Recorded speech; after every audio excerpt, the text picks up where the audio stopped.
Well, good afternoon. Welcome to the press room. We're very pleased to see a full room. We have the pleasure of having HRVP Kallas with us today with Commissioner Kubilius. Ms. Kallas will do the college readout and also take the point on the defence package. Then, along with Commissioner Kubilius, we'll start with this, and then, as you know, after this presser, we'll have a separate press conference with Commissioner Albuquerque on the Savings and Investment Union and with Executive Vice President Séjourné on the Steel Action Plan. Without further ado, HRVP Kallas, please. Thank you. Good afternoon, ladies and gentlemen. It's my pleasure to do this college readout for the first time. So this morning we adopted several files related to the white paper on the future of European defence and ReArm Europe Plan, Readiness 2030, including two pieces of legislation to strengthen the European defence industry while proposing the necessary flexibilities in expenditures. We will delve into details on these proposals shortly, and I will be happy to answer your questions together with Commissioner Kubilius. In addition, the College also adopted a comprehensive plan for Savings and Investments Union. Commissioner Albuquerque will provide a detailed presentation on this plan immediately after this press conference. And later today, Executive Vice President Séjourné will host a third press conference here in the press room to outline the Steel and Metals Plan, which was also adopted this morning. So we can now turn to the white paper on the future of European defence and ReArm Europe Plan, so Readiness 2030. When it comes to defence, then what we invest in defence actually shows how we value defence. And for the past decades, we haven't put a very high importance on it. The international order is undergoing changes of a magnitude not seen since 1945. This is a pivotal moment for European security. It is a pivotal moment for action. Yes, that the needs of additional funding are massive. The proposals we have adopted today are also essential. But for all the important discussions needed on increasing defence spending, the value we add by working together is priceless. It gives us competitive advantage that is unrivaled anywhere in the world. Together we are always stronger. The white paper on defence, Readiness 2030, is our proposal for how we can work together. And the ReArm package brings the financing possibilities to do it. So 3 points. First, making European countries stronger against any military threat. We have identified the capability gaps that Member States have, and in line with the NATO capability priorities, we put forward ideas how to work together in order to fulfill them. This means replenishing European stocks of ammunition, weapons, military equipment, also to keep them flowing to Ukraine. And developing also large-scale pan-European projects. The EU has important added value.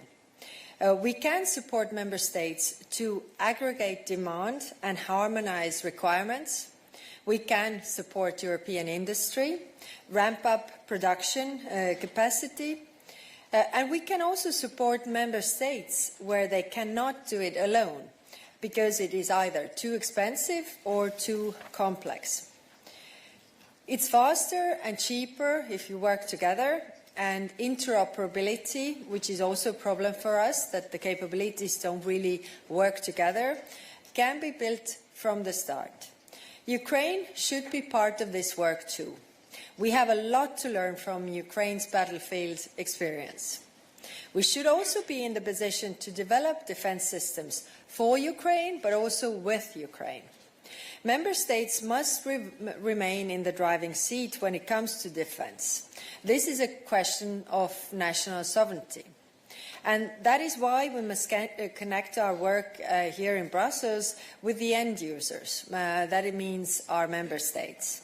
We do this through the European Defence Agency, through the EU military staff here in Brussels, and by bringing the EU defence ministers together regularly. We also have once-in-a-generation opportunity to strengthen Europe's industry, boost innovation and create a market for defence equipment. And Commissioner Kubilius will talk about this in more detail. Second, what we are talking about today is more than our security and defence. While some look to destabilize others, a stronger EU can keep working to support others. Because we have never seen the world as a zero-sum game. We know that wherever you are in the world, peace brings prosperity and stability. From the Middle East, including the stabilization of Syria, which we discussed Monday at the Syria's conference, to the wider African continent, from Sahel to Sudan and the Democratic Republic of Congo. And we will keep working with others who share this view, from the UK, where I was yesterday, to Australia, Canada and Japan. This is also why our partners should be part of our cooperative defence projects and initiatives too, where it makes sense for everybody's interest. And finally, Ukraine. In the white paper, we take up the proposals from the military support initiative, proposing support to Ukraine, including more ammunition, at least 2 million rounds per year, as well as air defence and drones and the training and equipping of Ukrainian brigades. This also includes direct support to Ukraine's defence industry, as well as enhanced access to space services. The new SAFE instrument proposed by the Commission will support these ambitions. Russia's economy is in a full war mode. 40% of the federal budget on the military is more than Russia spends on education, healthcare and social policies combined. Regardless of the ongoing negotiations for peace in Ukraine, this is a long-term investment in a long-term plan of aggression. Ukraine must be armed to avoid any future attacks, and we need a long-term plan to stand up to do this. To conclude, today we put forward a plan to tackle the immediate threats and the build-up European long-term defence. In doing so, we will help European countries meet their NATO capability targets. We do this not to fight the war, but to prepare for the worst, defend peace in Europe and stand strong for a world where might cannot make right. Thank you. Thank you very much. And Commissioner Kubilius, please. Okay. Yes, no need. You can. Yeah, okay, sorry, yeah. Learning by doing.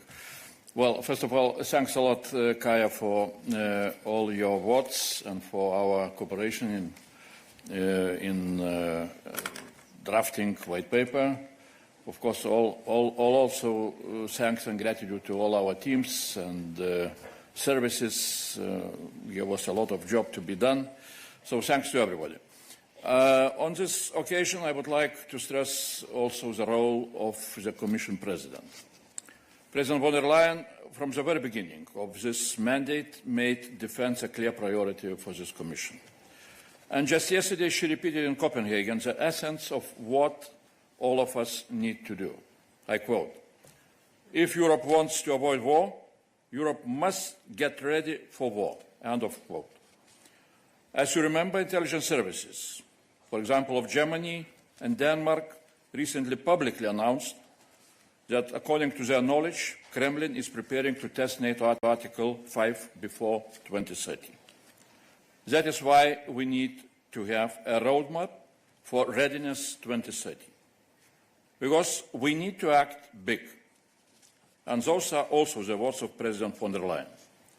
There are 4 key priorities in the white paper, or as we can call it, the roadmap to Readiness 2030. I will not go very much into detail, but simply just to remind you what the white paper is about. First of all, surge in defense spending, creation of opportunity for member states to reach 3.5% of GDP defense spending. Second, closing capability gaps, not only having in mind wars of today, but also having in mind wars of tomorrow. It includes massive production of the same, as some experts are saying, also development of strategic enablers, where we have a lot of dependencies, and also implementation of defense projects of common European interest, also related with disruptive technologies. Third, increasing support to Ukraine. What, again, quoting Commission President, we can say this is still porcupine strategy. And ReArm Europe gives all the member states new possibilities to strengthen our support to Ukraine. And the fourth, strengthening Europe's defense industrial base, overcoming fragmentation, pushing for more of European investment, collaborative procurement, and really we need to understand that the defense industry is a strategic resource for defense, which sometimes we need to remind ourselves why we need to invest European. And of course, very important job in order for defense industry to move ahead will be with simplification omnibus, which we need to present in June. And now we are getting a lot of inputs from different member states and industries about the problems which they are facing, including with too much of bureaucracy, too much of regulation, sometimes misunderstanding with the interpretation of some existing regulations, for example, related with the green transition, and that is what we shall need to clarify and to make all the possibilities for defense industry to expand without any obstacles. In short, this is what white paper is about. But for me, this white paper is also the end of 100 days of reflection, very intensive days of reflection, with very valuable input from the majority of member states, a huge number of seminars and conferences, individual meetings with prime ministers, ministers, parliamentarians, defense and space industry leaders, experts and associations. This process of preparation of white paper and also the geopolitical developments around us brought us to a clear convergence of our views on what we need to do with our defense capabilities in Europe. This is how this roadmap to 2030 was born, which is just a beginning of the road, and not an easy one. Today is not only the end of an initial period of reflection, it's also the start of joint action to mobilize Europe's industrial and economic might to deter aggression and prevent war. That is why from now on our priority is implementation, implementation, implementation. Putin will not be deterred if we shall read the white paper to him. He will be deterred if we shall turn the white paper into action, and if we shall use it to build very real drones, tanks, artillery for our defense. That is our ambition, to deter Putin with clear evidence that we are not only strong in our economy, but also that we are stronger with our democratic political will and our defense capabilities. That is why implementation is so crucial. It is absolutely clear that to begin implementing Readiness 2030, we need a surge in defense spending. The SAFE proposal the College adopted today is crucial for building up our defense industry and making sure member states have the weapons they need. Member states must join forces with other member states, European Union, EAA countries and Ukraine, and they will be having possibilities to procure from European industries. And this proposal, what is again very important, fully integrate Ukraine, both as a supplier and as a participant of procurement. And it will create totally new possibilities for member states to surge their support to Ukraine. And with a communication on defense expenditure within the Growth and Stability Pact, which we adopted also today, we propose greater flexibility on the national escape clause for defense spending. 1.5% of GDP for defense will be excluded from deficit calculation. And in conclusion, We need to remember two basic principles when we are talking about defense. First, defense is a collective good.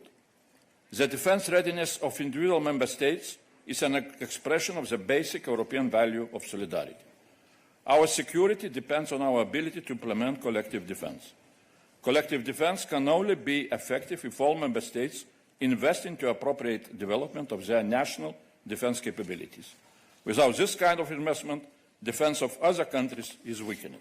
And second, 450 million European Union citizens should not have to depend on 340 million Americans to defend ourselves against 140 million Russians who cannot defeat 38 million Ukrainians. We really can do better. It's time for us to take responsibility for the defense of Europe. Thanks a lot. Thank you very much. And we can open the floor. Thomas, please.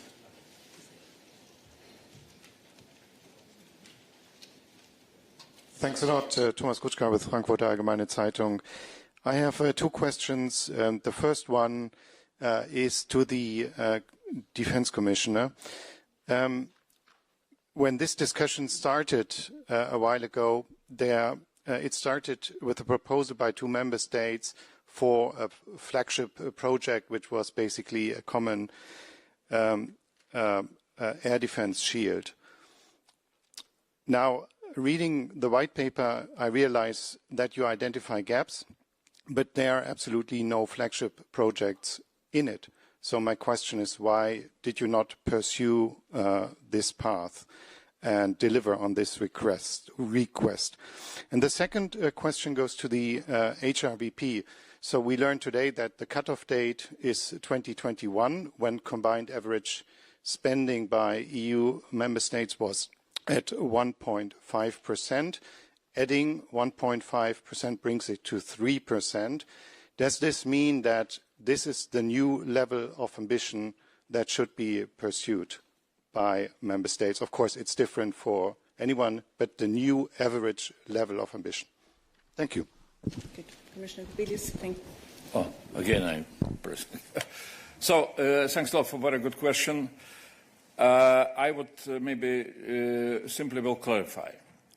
Definitely, when we're talking about our capability gaps and what we need to do in order to fill them, we're talking about three angles of approach. One is massive production of the same, as I say, of conventional ammunition and things like that. Second is development of so-called strategic enablers, which is, refueling capabilities, cargo airlift capabilities, space intelligence capabilities, where we need to develop our own possibilities, our own systems. And the last one is, of course, so-called defense projects of common European interest, including air defense system.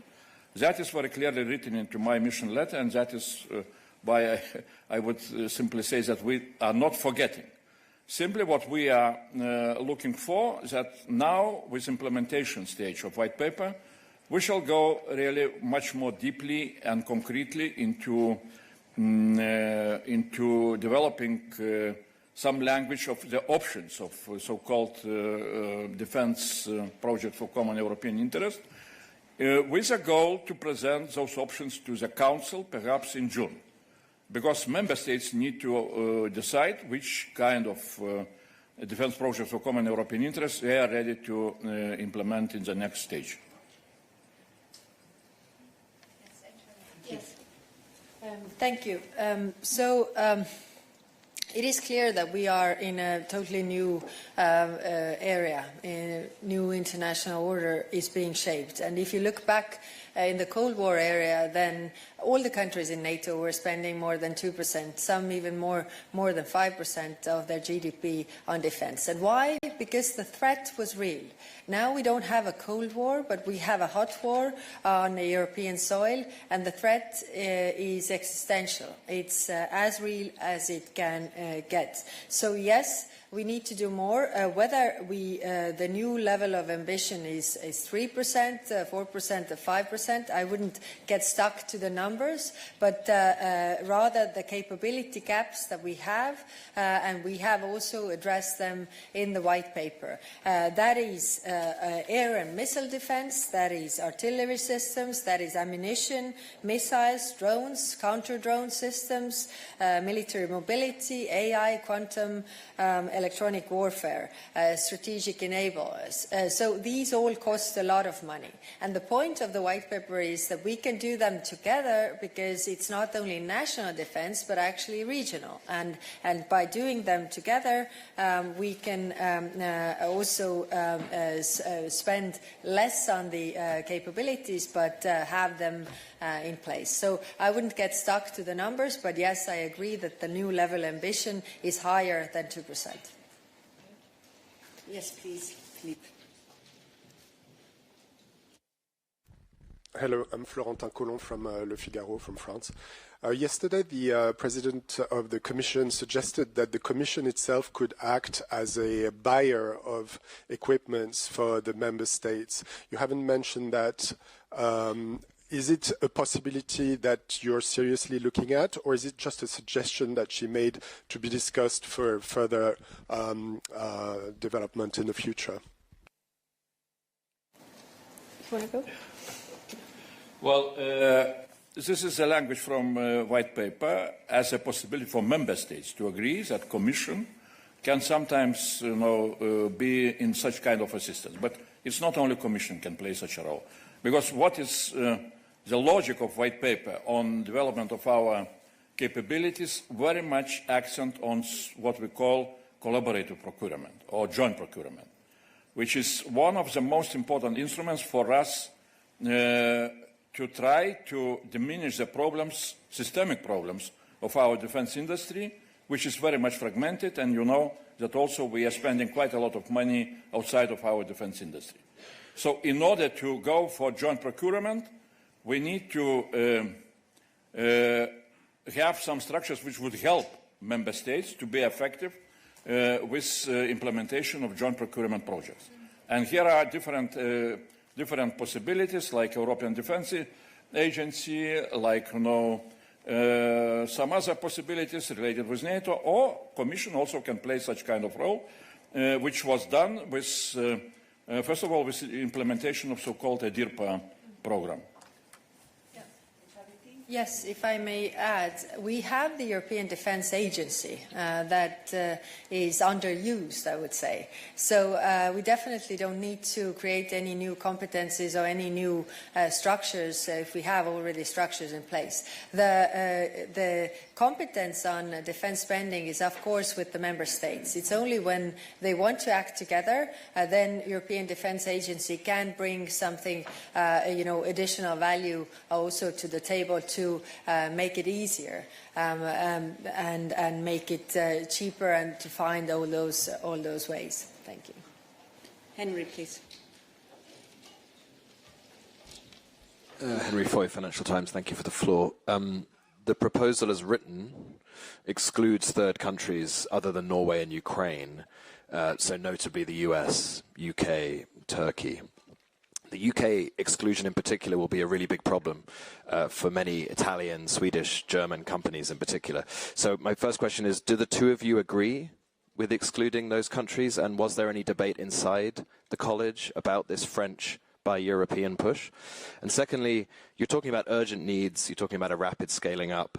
Aren't you worried that this proposal will be derailed by the exact same fighting between member states that has held up EDIP for more than a year on this same third country issue? Thank you. I'd like to start. Commissioner? Well, I would say a few things. The question is who can participate as countries which are procuring weapons. So that is, in a very clear way, it's described in the SAFE regulation. And And there is possibility also for, well, you know, member states, also Norway, Ukraine, but also candidate countries, succeeding countries, potential candidates, and also the countries which have partnership agreements. And the European Union is building those partnership agreements with new and new countries, and that is what we consider as very important. Second is from where and what, you know, what contractors can be used in this, you know, SAFE agreement for SAFE program implementation, or from where you can buy equipment. So first of all, again, those regulations are quite traditional ones. They were done in EDF, where they are now put into EDIP. Also in EDIRPA it was more or less very similar. So contractors should be established in the European Union or such countries like Norway or Ukraine. Plus third countries can be also part of the procurement if they are established. Third country entities can be also participants in the contracts if they are established in European Union territory and after special screening. And the last point is that there is possibility for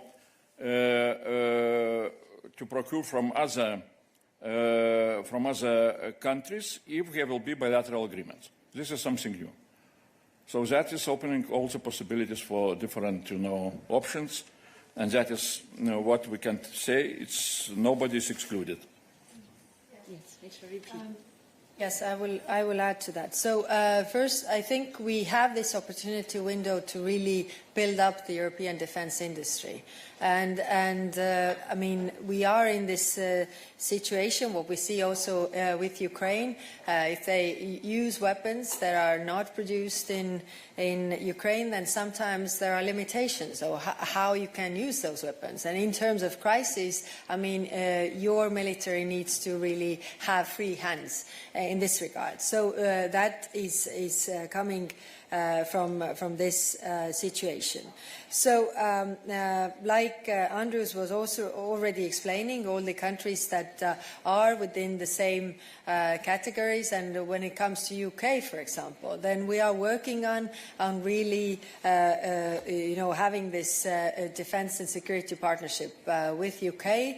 I'm really hoping that for the summit, which is in May, we can have results, but of course, like you know, it is related to member states and also different worries. But I want to say that I think the understanding that we need to do more and we need to do together is there, and which means that we have been able to keep our unity so far, and I'm sure that we are able to keep our unity in the future, because this is really our strength. Thank you.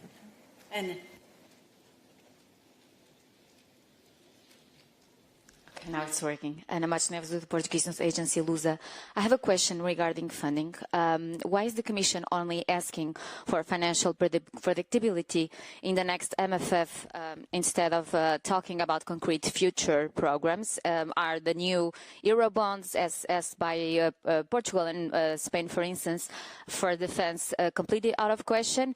And what is the Commission expectation on the country's feedback regarding SAFE and ReArm in general? Thank you so much. Well, if I may start, you know, predictability is very crucial. That's what we are working on. But as I said, both white paper and ReArm Europe proposals are the first step. We shall see how things are going on.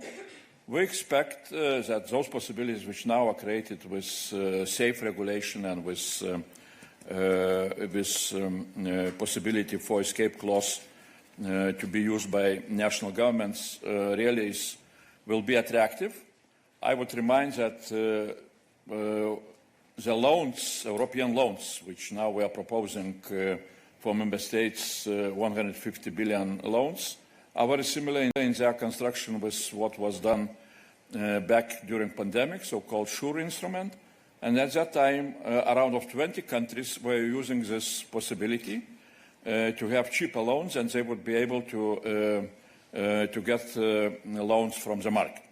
So that's one thing which we consider that, of course, there are countries which can be, which have their own ratings better than or similar or on a similar level like European AAA ratings, and they will perhaps not use those loans. But loans and SAFE, what we need to understand, is also bringing some practical benefits for member states who will participate in this project. First of all, it opens the doors for being really much more effective in supporting Ukraine. Second, it opens the doors for have much more quick procurement procedures with possibility to open contracts which will be which will exist, and to go in such a way. And second, also it opens the doors for VAT exemption. So there are attractive points which we expect that member states will look into that, and of course we shall go with a lot of all the different possibilities to explain to member states why they should use this opportunity. So we shall follow very closely. You know that the graphic and calendar is quite tight. It's 6 months for member states to present their request. And we shall see how we can, what else we need to do. We don't want now to jump into next, possibilities or new possibilities, because, definitely if we shall start to speak that there will be very quickly some other possibilities, it can damage, how member states will look into what is offered now. So let's wait and see. Yes. I will add to that. First, MFF discussions are, coming up. So that's why these discussions are separate. And if we put something very concrete right now forward, then everybody wants their projects in. And that is the problem that we had right now, although we have our priorities. Then your question about how are the member states taking it. First, when we had 2 weeks ago the extraordinary council, then member states were very positive about the ReArm part of this paper, and tomorrow we will definitely discuss and we will know more with the member states. But what can I tell you is that we have been working intensively with the member states to have their ideas on board and also their worries reflected, so I hope that they take it also well. Thank you. Good. And we will need to take the two final questions because our members of the college have some interinstitutional commitments. I will take one question online, even though we have several, but we also have several still in the room. So Francis Schwarzkopf, please.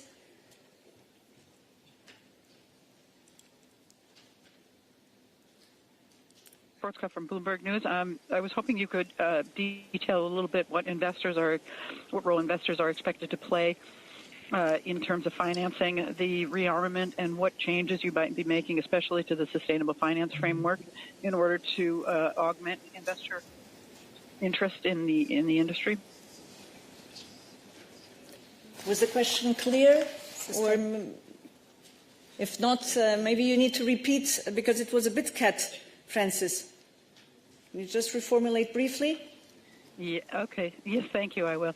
If you could please elaborate on what role investors, institutional and retail investors, are supposed to play in the funding of the rearmament initiative, and whether there will be any changes, particularly in the sustainable finance framework, in order to encourage investors to invest in the military buildup. If I may, starting from the last question part on sustainable financing. So, as I said even before, we do not see any problems for financial resources to be allocated to development of defense industry. Any problems coming from sustainable financing regulations related especially with green transition.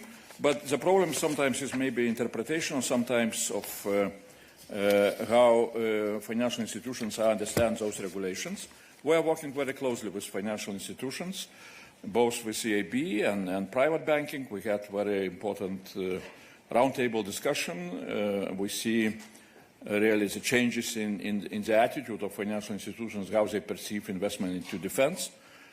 Some financial institutions are saying that for them it's a question of their reputation if they are investing into defense industry. Others were saying that if they will not invest into defense industry, that will be the problem with their reputation, that they are starting to move really into investment into defense. And of course we shall continue with the European Investment Bank, which exactly this week will make perhaps very important decision on their opening towards investment into issues related with defense. Now, what we expect from investors in general to invest into defense industry, you know, that's my very simple point. Defense industry will be really will need a lot of financial additional resources to expand, because member states will come with quite a big new demand, aggregated demand with new contracts, and you can just guess, you know, how big those possibility, you know, those demands will be. And I think that investors are looking very clearly, you know, into exactly those new possibilities. So when we are looking into the development of the market, it's becoming very clear that European defense industry now is on a positive trend. So investors should not waste the time. And if I may add, yes, it should be working. Yes, it's working now. So if I may add to that, the point is that we have to really have the public capital as well as private capital. And that's why we have in the white paper also removal of obstacles related to access to finance. And actually it's related to the other point we discussed also in the college today about the savings and capital markets. So the obstacles of finance are related to different aspects, but I mean, in detail, we are coming in the defense omnibus with all the regulatory improvements that we need to do. But of course, like Andrius was saying, there's already a movement going, and the European Investment Bank plays a huge role in this. Thank you. Thank you. Indeed, it's a good segue into the next press conference, and we take a final question from my left. David, please. Thank you. David Carretta, Radio Radicale, Italian radio. A question which is more political. Do you think that the strategic thinking of member states is the same? Are they perceiving the threat in the same way? Because if I look at some countries, for example, the one that I know best, well, they don't fear a war with Russia. They fear much more migrants, for example, or other, let's say, threat, if you would use that word. And the second point, which is correlated, is Europe able to defend itself if the leader of the free world will not be anymore the US under this administration? Thank you. Thank you. So is the strategic thinking the same everywhere? I'm not sure. I think no, because we have different countries. But if we talk to each other, then in the European Union, every leader understands the threat. Now, the question is also to talk about this threat to the public, because the public perception, like you say, is different in the countries that are much further away from the war. But I urge you to look at the map and see how small Europe really is in this regard. Everything can happen very fast. And in addition to that, we already see, you know, the hybrid attacks, or like Secretary General Rutte says, it's state-sponsored terrorism, is happening everywhere, all across Europe. I think we need to talk to the public everywhere in Europe to really explain this, because the problem with defense expenditure and investment is when you need it, it's too late. You have to make the decisions when it's peacetime, when actually you don't have the feeling that, you know, we don't really need this. We need to invest in more. But if we don't invest in defense now, then in 3-5 years' time, we have nowhere to take this from. And then it's too late. And then I don't want to find ourselves in a situation where we think that, oh, we should have made that decision then, because we don't have the option to redo things. And if the conflict with investing in defense is that when you do it, when you do enough of defense investments, then it actually deters so that you don't have a war. So if we want to prevent the war, we need to invest more in defense, and we need to do it now when it is peacetime. Thank you. Very briefly, very good questions. Well, first of all, about strategic thinking. Definitely, you know, there is perhaps different perceptions of the threats in the north, in the east, in the south. That is quite natural. But you mentioned not only defense, but also migration. And I remember our experience back in the country, which I know the best, in Lithuania, back in 2015, 2016, when really Italy, Greece, you know, Spain, some other countries in the Mediterranean were hit very heavily by immigration crisis. And we were looking that this is not our problem. This is, you know, the South, well, you know, they should, you know, manage to manage this crisis on their own. We were quite, you know, quite indifferent. Till 2021, when we were hit by this, you know, weaponized or instrumentalized migration, you know, crisis by Lukashenko and Putin on our borders. So we learned the lesson that solidarity is a crucial European value. And if one country or one region is hit by any kind of problems, we should not stay, you know, indifferent. The same with defense. Defense is a collective good. I was saying that, you know, that the defense in Europe, defense is a collective good, and only collective defense is a really effective one. So our region believes and trusts that other countries will fulfill their NATO obligations, will spend 2% or even more, because our defense will depend on the capabilities of other countries. That's one thing, what, you know, all of us, we need to understand. And the last point, Italy has very strong defense and space industry. Very strong. I would repeat that, you know. Leonardo is the strongest European defense company. And this is, you know, also good jobs. What people could understand that really now for defense industry is coming very important moment to expand and to you know, increase and to create new jobs. And it would be strange if Italy would not look into such a possibility. So on our capabilities to defend ourselves, if our transatlantic partners will shift again, this is quite a natural development which we were talking about for the last 10 years. That definitely with rising Chinese military power, perhaps Americans will shift to more and more of their attention towards Indo-Pacific. You know, in Europe we're living and we are starting to move only when we are really hit by the crisis. That's, I'm always repeating Jean Monnet, who back in 1957, when the European Community was created with the Rome Treaty, he said that European Community will be created during the crisis, and what will be created during the crisis, that will be community. So now we are hit by the crisis, defense crisis, and we're starting to move. That is why really, again, we need to see not only Russia as a threat, but also how things can develop with more global geopolitical developments, and where Americans will put more of their strategic attention, and we need to be ready for that. Again, I can repeat, you know, it's quite strange when 450 million Europeans, you know, are still almost angry, demanding 340 million Americans to defend us against 140 million of Russian nation. So we can be much stronger.